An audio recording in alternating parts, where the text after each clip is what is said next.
Baik, Assalamualaikum warahmatullahi wabarakatuh. Bertemu lagi dengan saya Siti Mansaro dengan mata kuliah Statistik Ekonomi.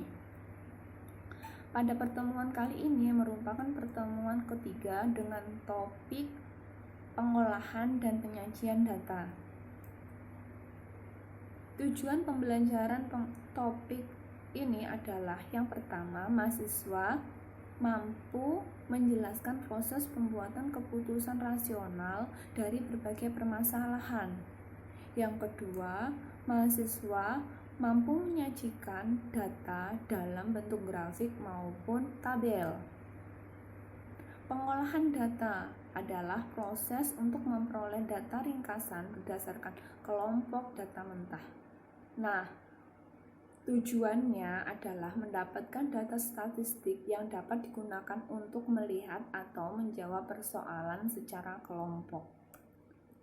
Data mentah adalah hasil pencatatan peristiwa atau karakteristik elemen yang dilakukan pada tahap pengumpulan data.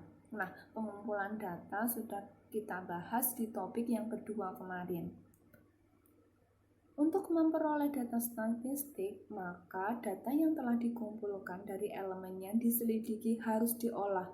Artinya mengolah data di sini adalah merubah data mentah untuk memperoleh keterangan ringkasan yang berupa angka-angka ringkasan. Data mentah yang dikumpulkan apabila diolah apalagi disajikan dan dianalisis akan lebih bermanfaat sebagai dasar pembuat keputusan, baik keputusan untuk internal perusahaan ataupun eksternal perusahaan.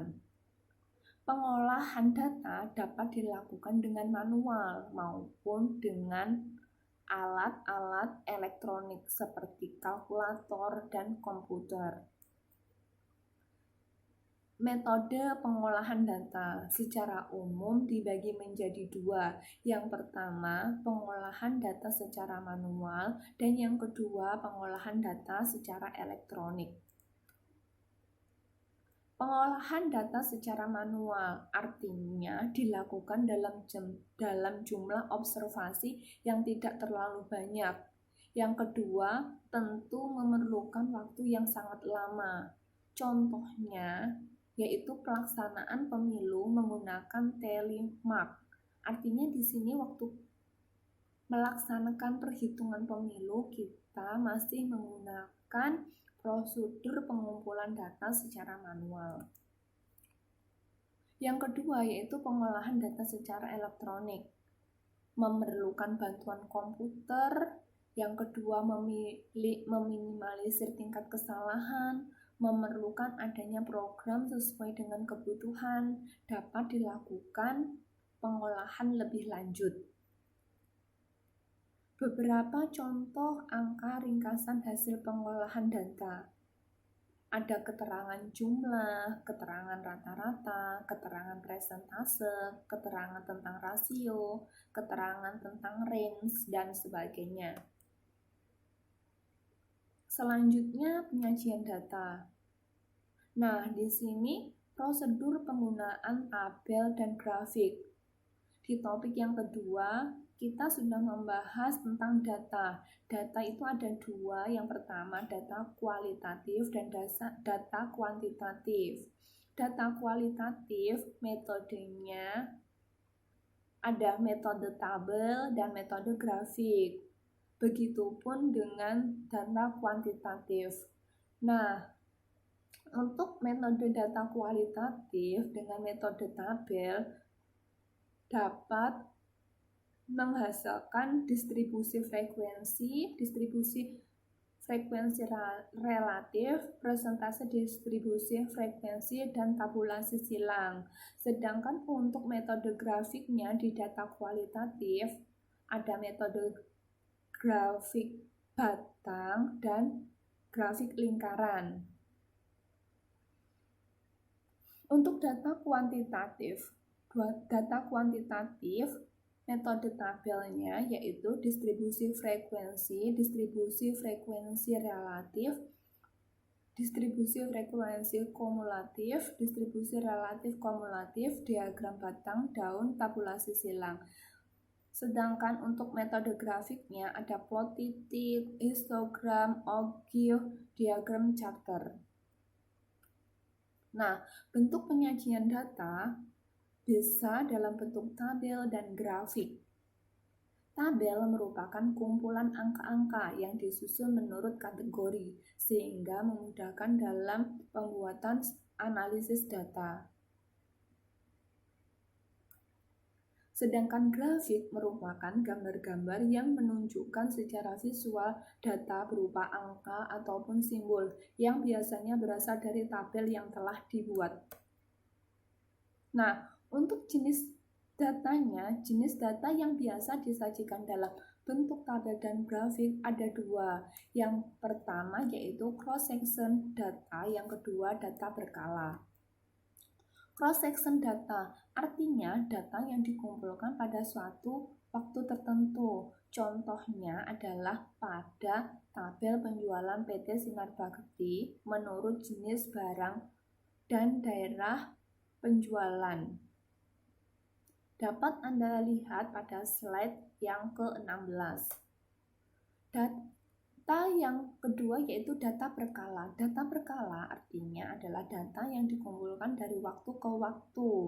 Contohnya yaitu grafik perkembangan keseluruhan hasil penjualan PT Sinar Bakti menurut jenis barangnya. Dapat Anda lihat pada slide ke-17.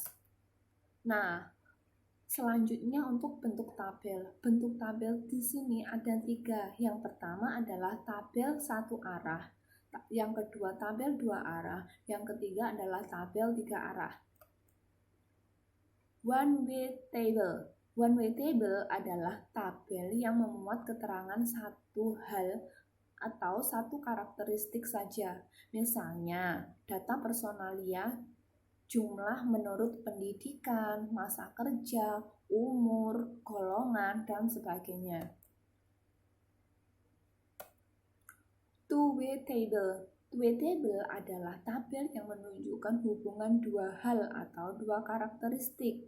Misalnya, data personalia menurut masa kerja dan pendidikan, masa kerja, dan golongan, agama, dan pendidikan. Contohnya dapat Anda lihat pada slide ke-22. Three-way table. Three-way table adalah tabel yang menunjukkan hubungan 3 hal atau 3 karakteristik. Misalnya, data personalia menurut masa kerja, pendidikan, dan golongan. Masa kerja, umur, serta golongan, dan lain-lain. Contohnya dapat Anda lihat pada slide ke-24. Bentuk grafik. Nah, bentuk grafik ini ada grafik garis, ada grafik batang, ada grafik lingkaran, ada grafik gambar, dan grafik berupa peta. Single line chart. Single line chart adalah grafik yang terdiri dari satu garis untuk menggambarkan perkembangan atau tren dari suatu karakteristik. Multiple line chart adalah grafik yang terdiri dari beberapa garis untuk menggambarkan perkembangan beberapa hal atau kejadian sekaligus. Single bar chart adalah grafik yang terdiri dari satu batang atau balok untuk menggambarkan perkembangan suatu hal atau kejadian. Multiple bar chart adalah grafik yang terdiri dari beberapa batang atau balok untuk menggambarkan perkembangan beberapa hal atau kejadian secara berkala.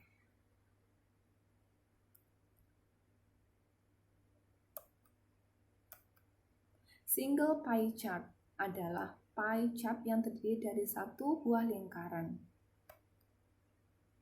Multiple pie chart yang terdiri atas beberapa buah lingkaran atau lebih dari satu buah lingkaran. Kartogram chart adalah grafik yang berupa peta. Contohnya adalah penyebaran amfibi di seluruh negara di dunia. Piktogram chart adalah grafik yang disajikan dalam bentuk gambar. Sekian pemaparan untuk mata kuliah statistik ekonomi dengan topik pengolahan dan penyajian data. Anda bisa mempelajari secara detail dari PPT yang telah saya kirimkan. Assalamualaikum warahmatullahi wabarakatuh.